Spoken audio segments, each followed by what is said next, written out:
प्यार के नाम पर मिला धोखा, ये कहानी कविता की है।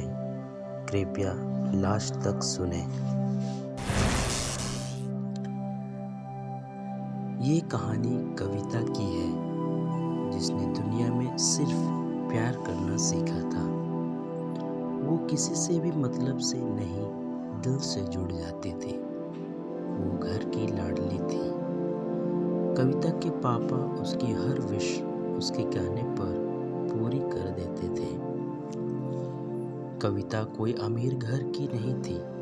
वो एक मिडिल क्लास फैमिली में पली बढ़ी थी, पर उसके पापा और उसका भाई उसे एक राजकुमारी की तरह रखते थे। कविता पढ़ने में होशियार थी। स्कूल की पढ़ाई पूरी करके वो कॉलेज गई। कॉलेज के कुछ ही दिन हुए थे कि एक लड़का रवि उसका पीछा करने लगा। रवि रोज कॉलेज जाते समय बाइक से उसका कॉलेज तक पीछा करता था। कविता इस बात से बिल्कुल अनजान थी।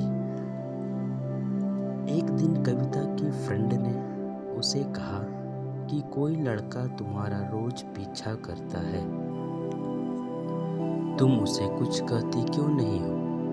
कविता ने कहा, मैं कभी नोटिस ही नहीं की ये सब, और मुझे क्या करना है। अब तो एग्ज़ाम भी आने वाले हैं, पर उस पर ध्यान देना है। कविता के कॉलेज जाने पर उसे किसी प्रकार परेशानी ना आए, घर वाले से सीधे बात कर सके, यह सोचकर उसके पापा ने कविता को फ़ोन गिफ्ट दिया। कविता का वो पहला फ़ोन था, और उस समय फेसबुक बहुत चलता था। कविता को फेसबुक का कुछ पता नहीं था, इसलिए वो किसी की भी फ्रेंड रिक्वेस्ट एक्सेप्ट कर लेती थी। जो लड़का रोज उसका पीछा करता था, उसने भी उसे फ्रेंड रिक्वेस्ट सेंड किया, और बातें स्टार्ट हो गई। दोनों में दोस्ती हुई, फिर नंबर एक्सचेंज हुए। कविता को वो पसंद आने लगा था। रवि ने उसे प्रपोज किया, और कविता ने हाँ कर दी। रवि रिलेशन के पहले 6 महीने बहुत अच्छे से रहा, और फिर वो बहुत गंदे तरीके से बात करने लगा। कविता उससे बात करना बंद कर दी। रवि फिर काफ़ी सॉरी बोलना स्टार्ट कर दिया, तो उसने उससे माफ़ कर सब भूल फिर सभी से रहने लगी। कविता ने रवि को अपने घर वालों से भी मिला दिया। कविता के भाई ने कहा कि बहन, थोड़ा संभल के रहना, और ज़रूरत से ज़्यादा विश्वास मत कर लेना। लड़की ने भी हाँ में सर हिला दिया। एक दिन वो दोनों बाहर घूमने के लिए गए। रवि अपना फ़ोन घर पर भूल गया था, तो उसने कविता से फ़ोन लेके किसी को कॉल किया, और फिर फेसबुक उसके फ़ोन में चलाने लगा, पर अपना फेसबुक लॉग आउट करना भूल गया था। कविता घर पहुंच के जब अपना फेसबुक ओपन की, तो उसने देखा कि लड़के का फेसबुक लॉगिन है। वो मैसेज देखने लगी, तो उसने देखा कि रवि ने अपने दोस्त से उसके बारे में कहा था कि वो सिर्फ टाइम पास के लिए कविता के साथ है।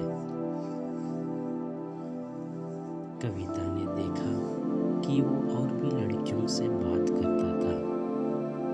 उसने तुरंत रवि को फ़ोन किया। इस पर रवि बोला कि वो सब मजाक में बोला था, और लड़कियां सिर्फ उसकी दोस्त है और कुछ नहीं। फिर भी सॉरी, तुम्हें बुरा लगा। उसकी बात मान गई। उसी दिन के बाद से उस कविता ने उसका फेसबुक कभी नहीं चलाया। रवि कविता उससे झूठ बोल के हमेशा पैसा लेता था और बोलता था कि जब मैं कमाऊंगा तब आपको दे दूंगा। कहीं बाहर जाते तो भी कविता ही पैसे खर्च करती थी और शॉपिंग भी कविता ही कराती थी। जब कविता के पास पैसे होते थे वो बहुत प्यार से बात करता था, जब नहीं होते थे तो उसका कॉल तक नहीं उठाता था। कॉलेज के पास होते ही उस कविता को अच्छी जॉब मिल गई। जब रवि को उसकी जॉब का पता चला तो वो नई बातें बनाने लगा। कहता कि उसे और पढ़ाई करनी है और उसके घर वाले उसे पैसे नहीं देते। कविता ने उसकी पढ़ाई का जिम्मा भी उठा लिया। वो उसे फीस देती और पॉकेट मनी भी। कविता के घर वाले उसे कभी उसके सैलरी के बारे में नहीं बोलते थे, ना कभी पूछते थे। वो घर में थोड़े पैसे देती थी, बाकी रवि की फीस अपने लिए बस अपने पेट्रोल के खर्चे रखती थी। कविता ने एक दिन रवि को कहा कि मुझे अपने घर वालों से मिलवा दो, तो हम शादी या फिर रोका फिक्स कर लेते हैं। रवि उसकी बात टाल दिया और कहता हाँ ठीक है, और तुम अपनी कंपनी का बताओ। कुछ दिन ऐसे ही बीते। कविता एक दिन गुस्से में बोली, आपको अपने परिवार से मिलवाना है या नहीं? हमें इतने साल हो गए एक साथ, जब भी बात करती हूँ या तो टाल देते हो या फिर बात करना बंद कर देते हो। आज क्लियर कर दो। रवि कहता है मैं आज घर जाकर बात करके बताता हूँ। कविता ने उसे रात को मैसेज किया तो रवि ने कहा कि मम्मी बोल रही है रोका के 50,000 देंगी तो करेंगे। कविता को गुस्सा आ गया क्योंकि उसे दहेज से नफरत थी। वो बोलने लगी कि जो लाना होगा मैं अपनी खुशी से लाऊंगी, दहेज 1 रुपये नहीं दूंगी। रवि बोला कि अगर दे दोगी तो कौन सा काम हो जाएगा तुम्हारे घर में? तुम थोड़ा पैसा नहीं दे सकती क्या? कविता को ये सुन और गुस्सा आ गया। कहने लगी हाँ नहीं दे सकती मैं 1 रुपये भी। आपकी फीस मैं दे रही हूँ, पॉकेट मनी मैं दे रही हूँ, यहाँ तक फ़ोन भी आप मेरे से मंगवाए। आपको हर हफ्ते शॉपिंग करनी होती है, अपनी मम्मी के लिए कुछ भी लेती हूँ, आपकी मम्मी के लिए भी लेके देती हूँ। हमेशा कुछ डिमांड होती है आपकी।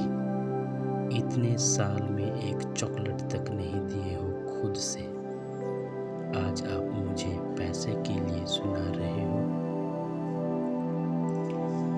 आज से मैं आपको या आपके घर के लिए कुछ भी नहीं दूंगी। कविता गुस्से में फोन रख देती है। कुछ दिन वो दोनों बात नहीं करते हैं। लड़के को जब पैसे की ज़रूरत हुई तो फ़ोन किया, सॉरी उस दिन मैं ज़्यादा बोल गया, मुझे नहीं बोलना चाहिए था। अच्छा सुनो, मुझे कुछ पैसे दे दो। कविता बोली, बस आ गए मेन पॉइंट पर, नहीं है मेरे पास पैसे। और कविता फ़ोन कट कर देती है। फिर होता है, इसलिए लड़की मान जाती है और उसे पैसे दे देती है। कविता के ऑफिस में दो लड़के उसके बहुत करीब थे। वो उन दोनों लड़कों को भाई बोलती थी।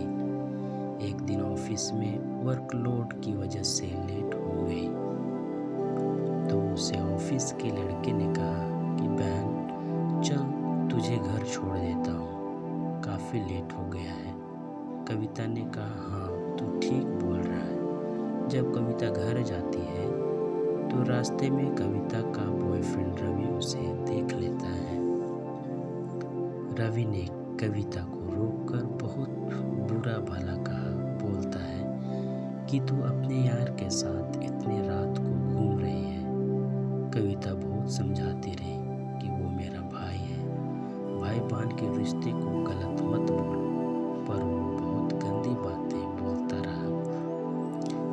कविता जब ऑफिस आती तो रवि उसे रास्ते में सबके सामने चिल्ला चिल्ला कर बोलता है कि जींस पहन के किसको इम्प्रेस करने जा रही है, मैं काफ़ी नहीं हूँ क्या। लड़की के मामले में उसकी सोच बहुत गंदी थी। लड़की बाल खोल के घूमती तो भी उसे बहुत कुछ बोलता था। लड़की उसकी सोच से तंग आ चुकी थी। रवि को जब पैसे चाहिए होते थे तो रोना धोना करके पैसे ले लेता था। फिर वही गंदी बातें, गंदी सोच, वो कभी कभी कविता पर हाथ भी उठा देता था। एक दिन कविता गलती से रवि का फेसबुक ओपन करती है तो देखती है कि वो बहुत सी लड़कियों को आई लव यू बोल चुका है। वो इतने सालों से सिर्फ धोखा दे रहा है। वो कई लड़कियों के साथ सो भी चुका था। रवि कभी अपने घर, शादी और कविता के बारे में बताया ही नहीं था। सिर्फ उससे वो 50,000 लेना चाहता था। वो हमेशा से उससे झूठी बोला। वो फीस के पैसे से अय्यासी करता था। घर वालों से फीस के पैसे लेके कॉलेज में देता था। उसने अपने दोस्त को ये भी बोला था कि मैं कविता को पैसों के लिए प्यार करता हूँ, वो चली गई तो मेरे खर्चे का क्या होगा। कविता ये सब देख के टूट सी गई। उसने रवि को जब ये सब पूछा तो कहता मैं लड़का हूँ, मैं कुछ भी कर सकता हूँ। लड़की बोली ठीक है, फिर आज से सब खत्म। इस पर रवि उसे धोखा देता गया, उसे और भी टॉर्चर करने लगा। उसकी आज़ादी तक उससे छीन लिया। उसका फ़ोन चेक करता था, उसकी हर आईडी का पासवर्ड तक ले लिया। एक दिन लड़की अपने घर के एक किनारे बैठे के रो रही थी। उसकी मम्मी ने उसकी ये हालत देख उससे कसम दी कि सब कुछ बोलने को बोली। उसने अपनी मम्मी को सब कुछ बता दी। उसकी मम्मी ने उसके बॉयफ्रेंड को घर बुलाया।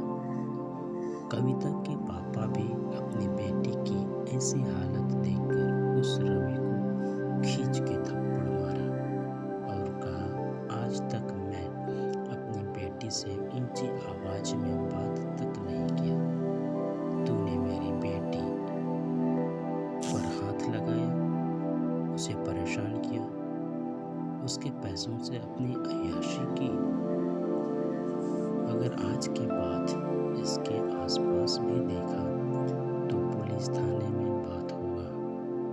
लड़की के पिता ने यह सारी बात लड़की के परिवार वालों को बताया, जिस पर लड़के के पिता ने उस लड़की और उनके पिताजी से माफ़ी मांगी और फिर अपने बेटे को बहुत डांटा और मारा भी। इस तरह यह फेक लव स्टोरी खत्म हुआ।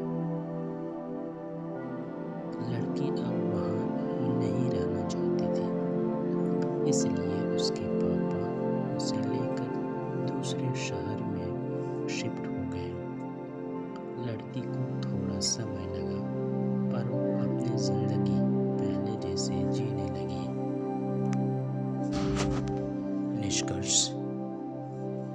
इस कहानी को लिखने का उद्देश्य सिर्फ इतना सा है कि अगर आप लड़की हैं और एक अच्छी नेक दिल इंसान हैं तो इसका यह मतलब नहीं है कि बाकी लोग भी अच्छे होंगे।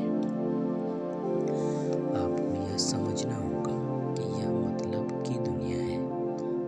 यहाँ आपके माता पिता के अलावा आपका कोई सागर नहीं है। यहाँ हर कोई आपसे किसी न किसी मतलब से आपसे जुड़ा है।